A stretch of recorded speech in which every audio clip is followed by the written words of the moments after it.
Vai, volta pra lá, volta.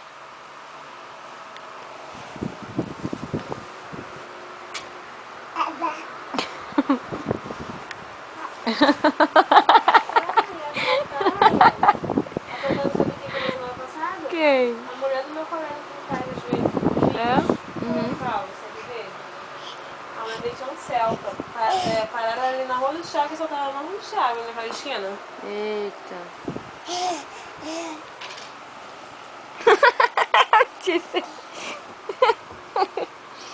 Isso tudo é porque tá com sono.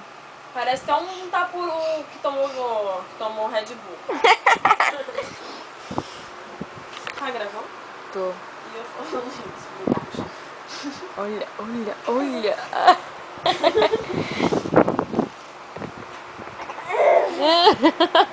Tá presa? Olha a força. Tipo, pegando no pé. É o filho do Shrek disfarçado? É. Olha, pegando no pé da Lorena pra fazer força, pra subir. Vai! Você que foi aí, ó. Tá com o pé preso lá embaixo.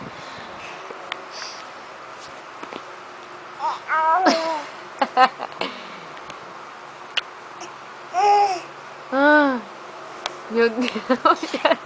Olha, Letícia. Foi, Letícia, foi. Quero ver se quando esse colchãozinho não tiver mais aqui. Eca!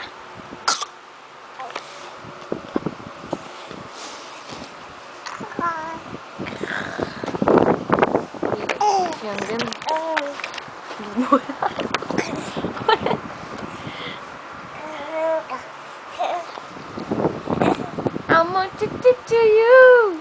Na na na na.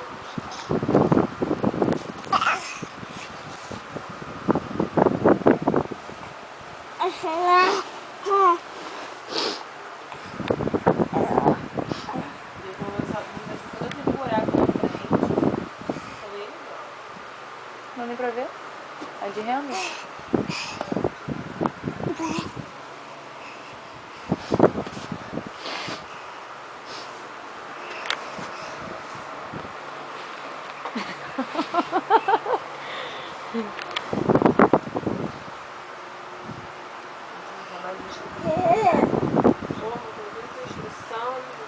Mariana, vem aqui, deixa a Lolo dormir, vem. Vem cá. Vem cá na mamãe.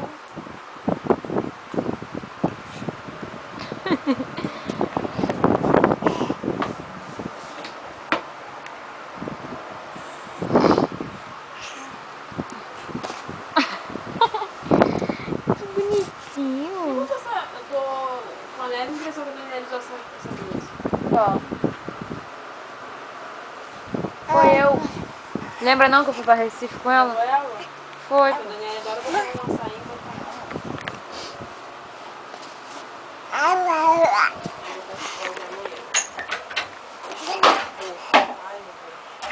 Fecha essa minha porta aí. Ih, tá com soninho, tá? Só que em casa mesmo.